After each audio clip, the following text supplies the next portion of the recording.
Hello everyone, good morning 12th class. So 12th class last class में, last economics की class में हम 3 classes पढ़ चुके हैं. This is the 4th class. तो उन 3 क्लासेस में हमने इंडियन इकोनॉमी के बारे में कुछ इंट्रोडक्शंस किए थे, कुछ सीखा था. और जो आप 15th को जो आपका बोर्ड है टर्म 1 का, उससे पहले प्लीज़ आप उसको एक बार सुनिएगा ज़रूर, क्योंकि उसको सुनने के बाद आपका एक क्विक रिवीजन भी होगा. एंड रिवीजन के साथ साथ जो भी इंपॉर्टेंट पॉइंट्स या कुछ ऐसा लग रहा है कि बोर्ड में आ सकता है, वो भी आप क्लियरली उससे समझ जाएंगे. सो लास्ट क्लास में जो हमने इकोनॉमिक्स पढ़ी, लास्ट 3 क्लासेस में, this is the 4th class. तो हमने वहां पढ़ा Indian economy on the eve of independence, कि जब हम आज़ाद हुए थे तो हमारी इकोनॉमी कैसी थी. आज़ादी मिल गई हमें, उससे पहले हमने देखा कि हमारी इकोनॉमी बहुत ज़्यादा अच्छी थी. फिर ब्रिटिशर्स आए, ब्रिटिशर्स ने इन्वेड किया, वो सब चीज़ें ले गए, drain of wealth, occupational structure, सब कुछ हमने उसमें पढ़ा कि उन्होंने अगर कुछ हमारे लिए किया भी तो वो अनजाने में मीन्स लाइक रेलवेज उन्होंने बनाई. वो रेलवेज क्यों बनाई? बिकॉज उनको उसके अपने खुद के लिए ज़रूरत थी. तो कुछ ऐसी 2-4 चीज़ें उन्होंने ठीक भी की. Again not with an intention to serve India, with intention to serve their own home country. So उनके जाने के बाद हमारे नेशन बिल्डिंग में बहुत सारी चुनौतियाँ, बहुत सारे चैलेंजेस थे, बिकॉज हमारे रिसोर्सेज खत्म हो गए थे. इतने सालों से एक्सप्लॉयटेशन के बाद हमारे पास कुछ बचा नहीं था. फिर भी जब हमें आज़ादी मिली तो हमें अपने देश को चलाना था. तो हमने आज अब इस चैप्टर में हम पढ़ेंगे 1950 से लेके 1990 तक. आप एक टाइमलाइन याद रखिए. On the eve of independence up till 1947 और यू कैन से 50 ऑल्सो. उसके बाद जो हम पढ़ रहे हैं क्लास, वो हम क्या पढ़ रहे हैं? वो हम पढ़ रहे हैं ये 40 इयर्स का पीरियड जो अब हम इस चैप्टर में कंप्लीट करेंगे. इसके बाद जो आएगा that is new economic policies. Economic reforms हुए थे, कुछ बदलाव आए थे हमारी इकोनॉमी में, वो क्या थे? तो with this your chapter will be completed, your first unit will be completed, जो शायद 18 मार्क्स की है तीनों चैप्टर्स मिला के. सो क्लास, अगर हम इस चैप्टर में बात करें हम क्या सीखेंगे, तो हम सीखेंगे अपनी इकोनॉमी जो हमें मिली उसकी प्लानिंग करना. देखो, प्लान बहुत ज़रूरी है. ठीक है, क्यों ज़रूरी है? बीएसटी में भी आप पढ़ते हो. प्लानिंग क्या होती है? हम कहाँ हैं, वहाँ से हमें कहाँ जाना है, और हम बहुत पीछे थे और हमें बहुत दूर जाना था. तो उसके लिए इकोनॉमिक प्लानिंग करना ज़रूरी था. तो हमने इकोनॉमिक प्लानिंग की. तो व्हाट इज़ प्लानिंग की अगर हम बात करें इकोनॉमिक प्लानिंग, तो it means utilising countries resources for development. जो चीज़ें आपके पास हैं उन्हें आप अपने देश की तरक्की में कैसे ला सकते हैं, वो अब हम इसमें सीखेंगे. सो इकोनॉमिक प्लानिंग की अगर हम बात करें क्लास, तो इकोनॉमिक प्लानिंग उस टाइम जो हमारे फर्स्ट प्राइम मिनिस्टर थे मिस्टर जवाहरलाल नेहरू, वो और बहुत सारे लोगों ने मिलके सोचा कि अब अपनी कंट्री को कैसे चलाया जाए. तो सबसे पहली चीज़ जो उन लोग को अप्रोच की थी ना, दैट वाज सोशलिज्म. ये रहा सोशलिज्म या सोशलिस्ट इकोनॉमी. 11th में पढ़ा होगा आप सबने, capitalist, socialist and mixed economy. Capitalist वो इकोनॉमी होती है जहां पर money is a major factor, motivation factor, जैसे हम मार्केट इकोनॉमी भी बोलते हैं, फ्री इकोनॉमी भी बोलते हैं, बिकॉज उसके ऊपर किसी का कोई दबाव नहीं होता है. जितना आप अर्न कर रहे हो, you are free to spend that, और आप उससे कुछ भी बना के बेच सकते हैं. उसके बाद हमने एक पढ़ी सोशलिस्ट इकोनॉमी, जो लोगों को सर्व करने के, सोसाइटी को सर्व करने के एम से बनाई जाती है सोशलिस्ट इकोनॉमी. तो वो हमने पढ़ी, और वो कहाँ पे फॉलो होती थी क्लास? Only USSR. क्लियर? वो भी उनको सबसे पहले वो अप्रोच की. लेकिन socialist economy, because socialist economy कहीं चलती नहीं है, कहीं उसका कोई वैल्यू इतना है नहीं, बिकॉज सोशलिस्ट इकोनॉमी का मतलब like you have to sit idle and just you have to wait for your government, कि गवर्नमेंट खाना दे जाएगी घर में, राशन की दुकान खोल के, गवर्नमेंट कपड़े दे जाएगी. तो फिर जो हमारा एक जीने का एक जज्बा है हमारे अंदर, वही खत्म हो जाएगा जब हमें सब कुछ वहाँ से मिलेगा. यही पॉइंट था कि यूएसएसआर ने सोशलिज्म को ख़त्म किया था. इसीलिए हम लोग भी सोशलिज्म के खिलाफ थे. तो हमारी कंट्री में तब जवाहरलाल नेहरू जी ने और उनके जो और थे लोगों ने मिलके डिसाइड किया कि हम कैपिटलिज्म और सोशलिज्म दोनों का मिक्सचर फॉलो करेंगे, and that mixture is mixed economy. India is the best example if someone wants to read about कि कैसे अपनी देश को चलाया जाए. ना हमारे पास पैसा भी इतना ज़्यादा नहीं है, सोशलिस्ट भी नहीं हम होना चाहते हैं कि सब कुछ फ्री ऑफ कॉस्ट प्रोवाइड कर रहे हैं. तो best example is mixed economy जो हमने चलाया और अभी भी इंडिया जिसको फॉलो करता है. सो मिक्स्ड इकोनॉमी सबको क्लियर होगा क्लास. मिक्स्ड इकोनॉमी या मिश्रित अर्थव्यवस्था जिसे हिंदी में बोलते हैं, इसका मेजर एम ये होता है, या इसका मेजर एक जो मतलब इसको कैसे समझेंगे, तो इसको ऐसे समझेंगे क्लास कि जिस इकोनॉमी में प्राइवेट सेक्टर्स भी हैं, गवर्नमेंट सेक्टर्स भी हैं, जिसके पास जिस हिसाब से जितना पैसा है वो उस हिसाब से सर्विसेज ले सकता है. ना तो जो गरीब लोग हैं या ना जो अंडर डिप्राइव्ड लोग हैं उनको ऐसा फील ना हो कि हम मतलब इंसल्टिंग फील ना हो कि देखो सब चीज़ें महंगी हैं, we can not afford them. या फिर जो लोग अर्न कर रहे हैं उन्हें ऐसा ना लगे कि हमें चॉइस की प्रॉब्लम है, हमसे कोई पूछ नहीं रहा है पैसा होने के बाद भी कि हम क्या खाएं. और वैसे भी अगर सोशलिस्ट इकोनॉमी ज़्यादा प्रिवेल करेगी तो लोगों के पास पैसा होना ही खत्म हो जाएगा. तो mixed economy is the best way to consider for an economy like India which was exploited for so many years by the Britishers. So हमें जो बेस्ट मेथड लगा that was मिक्स्ड इकोनॉमी. सो चलिए मिक्स्ड इकोनॉमी हमने तय कर लिया कि हम मिक्स्ड इकोनॉमी में रहेंगे. तो हमने एक कमीशन बनाई which is called planning commission.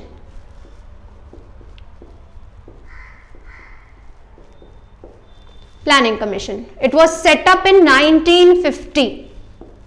1950 में प्लानिंग कमीशन को सेटअप किया गया था. और प्लानिंग कमीशन के chairman who is the chairman of planning commission,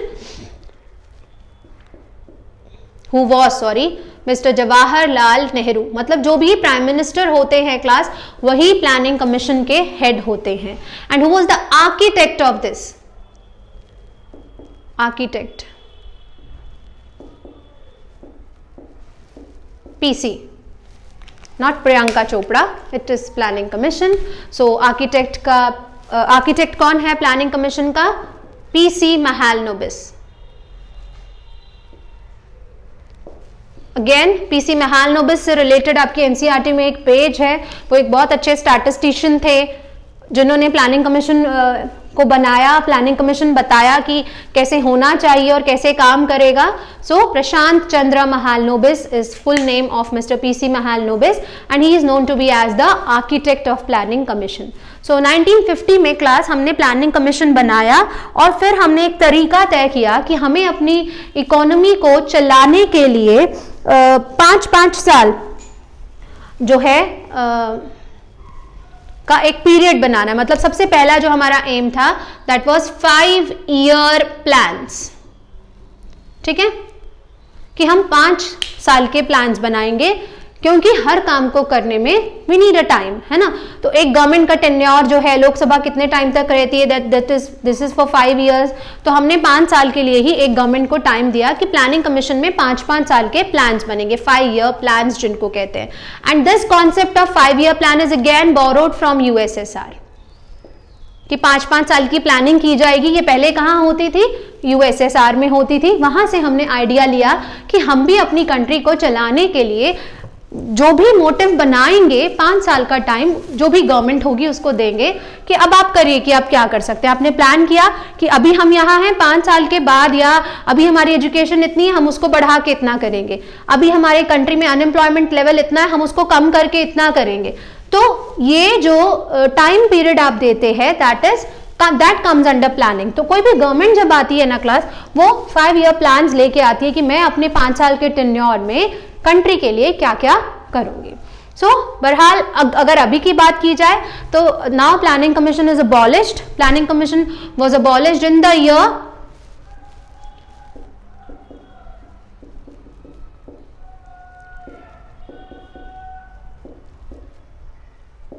2017.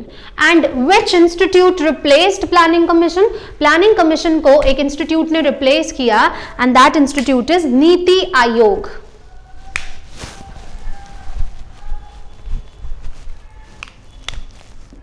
NITI Aayog. अब हम नीति आयोग की बात करें क्लास, थोड़ा सा एक छोटा सा मैं जस्ट आपको एक रफ इंट्रोडक्शन दे रही हूँ. NITI Aayog is introduced in the year 2015. ठीक है, इसको इंट्रोड्यूस किया गया था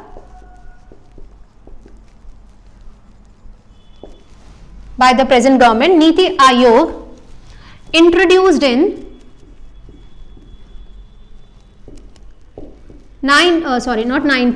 2015, clear, and implemented in, start कब किया गया, लागू कब किया गया, तो implemented in year 2017. अगेन कोई भी चीज आती है तो तुरंत नहीं आती है, इट नीड्स टाइम. तो 2 साल का गैप था, उसके बाद नीति आयोग आया. And what is the full form for NITI Aayog class? National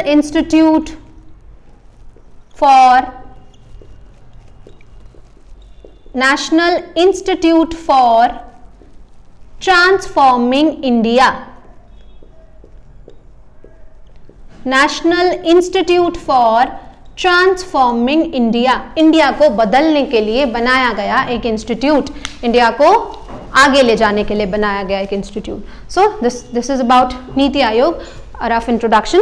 सो अगर हम बात करें तो प्लानिंग कमीशन अब नहीं है, आपसे क्वेश्चन पूछा जा सकता है. एक और चीज, एक और छोटी सी बात जो प्लानिंग से रिलेटेड है वो ये क्लास कि जो प्लानिंग कमीशन है उन्होंने, हमारे पास बहुत सारे प्लान्स हुए क्लास, कितने, 1950 से पहला प्लान बना था, 1950 टू 1950 से लेके पहला प्लान जब बना था, तो अब तक हमारे पास we have 12 5-year plans, 12 5-year plans. And 12th 5-year plan is the last 5-year plan. उसके बाद जो 12th 5-year प्लान था ended on 12th 5-year plan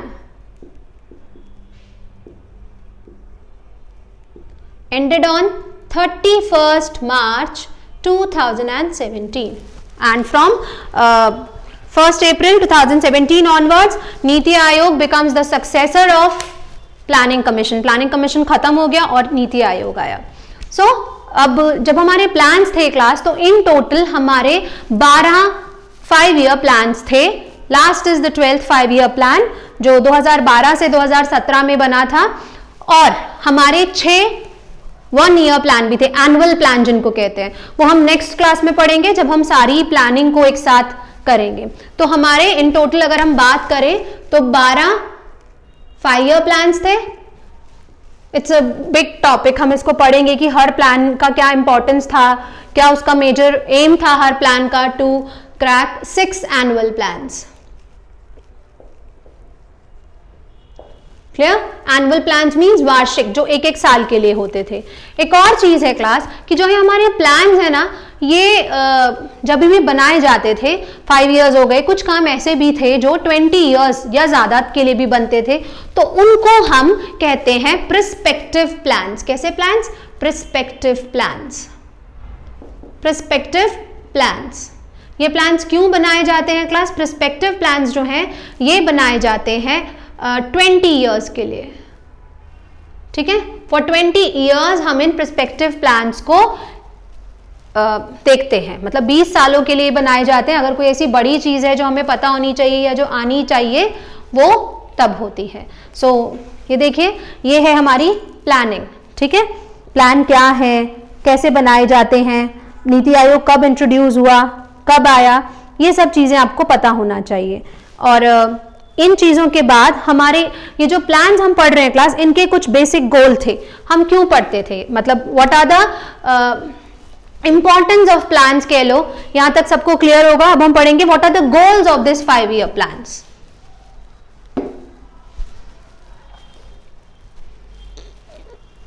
यहां से रब कर देती हूँ.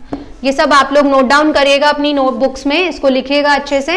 अब हम पढ़ेंगे what are the goals of 5-year plans. तो गोल्स के बाद नेक्स्ट क्लास में हम पढ़ेंगे कि जो प्लानिंग प्लान्स हैं, जो 12 प्लान्स हैं, 6 5-year प्लान्स हैं, वो कैसे बने और कैसे आए. So now will do goals of plan.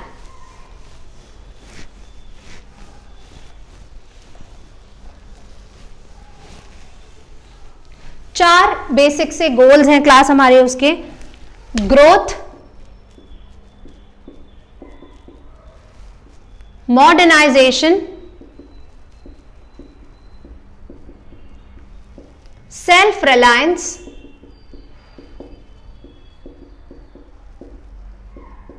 and equity. These are the 4 basic goals of a 5-year plan.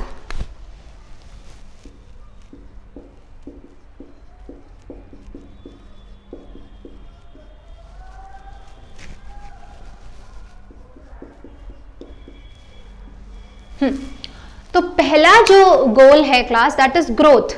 Growth हम कब करेंगे? जब हमारा इंडस्ट्रियल सेक्टर जो है वो ग्रो करेगा.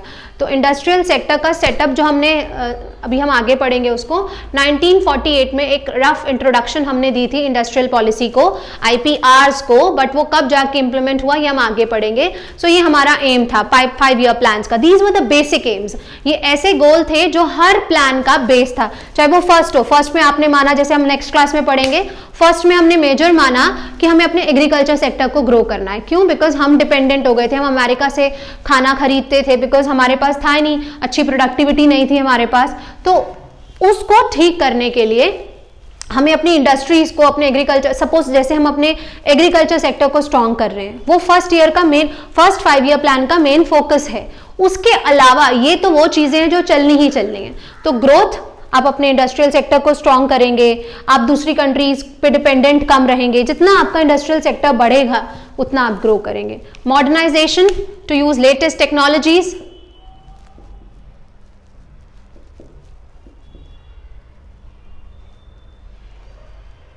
Self reliance, to import less and to export more. और ये तो हमें हमेशा ही करना चाहिए, हम अभी भी सुनते हैं ना, मेड इन इंडिया का इस्तेमाल करना है, वोकल फॉर लोकल. तो you have to be self reliance, because जितना हम अपनी कंट्री पे डिपेंडेंट रहेंगे उतना ही हमारा वेल्थ दूसरी कंट्री में कम जाएगा. एज लाइक अभी हम सुनते हैं कि चाइनीज चीज़ों को हमें बॉयकॉट करना चाहिए, हम ज़्यादा चाइनीज चीज़ों को यूज़ करके उनकी इकोनॉमी को ग्रो कर रहे हैं, which is in fact a very bitter harsh truth. हम कर रहे हैं वो काम. So we have to stop that. And equity की बैलेंस होना चाहिए. There must be an equity in the society. सबको आगे बढ़ने का एक इक्वल अपॉर्चुनिटी और एक इक्वल तरीका मिलना चाहिए. सो ये बेसिक एम के साथ जो है ना प्लान्स चलते हैं. अब क्वेश्चन देखो, आपसे कैसे पूछ सकते हैं, who was the architect of 5 year plan? 4 options given होंगे. You have to be very sure it is PC Mahalanobis. Who was the first chairperson of planning commission? Be very clear. कौन है चेयरपर्सन प्लानिंग कमीशन का? First chairman of the planning commission mister Jawaharlal Nehru. कब set up हुआ? In the year 1950. Planning commission क्यों बनाया गया? To utilise country's resources for the development. Plan करके हम चलेंगे तो ही चीजें कम खराब होंगी, वो हम देखेंगे आगे कैसे. फिर बेसिक अप्रोच जो थी वो क्या थी हमारी? Mixed economy. ठीक है, ये मिक्स्ड इकोनॉमी, 5 ईयर प्लान, ये सोशलिज्म, 5 ईयर प्लान, ये सब हमें कहाँ से मिला? यूनाइटेड जो है United union of Soviet and socialist Republic, USSR, union of Soviet and socialist Republic. वहां से हमें ये मिला कि हमें 5 ईयर प्लान्स जो हैं वो चाहिए अपनी कंट्री को ग्रो करने के लिए. फिर 5 ईयर प्लान्स को क्या किया गया क्लास? 5 ईयर प्लान्स को खत्म कर दिया गया इन द ईयर 2017. अगेन अगर आपसे पूछा जाएगा इंप्लीमेंट कब हुए थे? 2017. इंट्रोड्यूस कब हुए थे? B very clear, in the year 2015. Clear. फिर प्लानिंग की हमने और हमारे 12 5 ईयर्स प्लान हुए.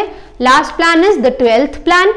और हमारे 6 एनुअल प्लान्स हुए. ये उन्हीं 12 प्लान्स के बीच में हुए व्हेन देयर वाज अ मतलब chaos in the political structure of a country. जब गवर्नमेंट जो है पूरा अपना टेन्योर कंप्लीट नहीं कर पाती है 5 ईयर्स का, तो उनकी प्लानिंग उनके साथ ही खत्म हो जाती है. तो ऐसी सिचुएशन में हमारे एनुअल प्लान्स बने. Those were 6 in numbers. और फिर हमारे प्लान्स के गोल क्या गोल्स हैं? Growth, modernisation, self reliance, equity. अब ये 3 आपको दे दें. Besides growth, modernisation, self reliance, what is the 4th major goal of a 5 year plan? अब आपको अच्छे अच्छे वर्ड्स दे दें, लाइक आपको इक्विटी दे दें, आपको डेवलपमेंट दे दें, आपको और भी कोई वर्ड दे दें, टेक्नोलॉजिकल अपग्रेडेशन, चलो वो तो इसमें ही आ जाएगा. You have to be very clear that it is equity. So ये सब चीज़ें आपकी NCERT में इसी तरीके से गिवन है, जिस तरीके से मैंने आपको क्लियरली समझाई हैं, आप इन्हें समझें. नेक्स्ट क्लास में हम पढ़ेंगे कि हमारे 5 ईयर प्लान्स शुरू कहाँ से हुए, पहले प्लान का क्या बेसिक एम था, उसके लिए आपको ये नॉलेज बहुत ज़रूरी थी क्लास। सो जब हम नेक्स्ट क्लास में मिलेंगे तो उससे पहले ये सब चीज़ें आप बहुत अच्छे से पढ़ेंगे। Okay fine, okay, thank you.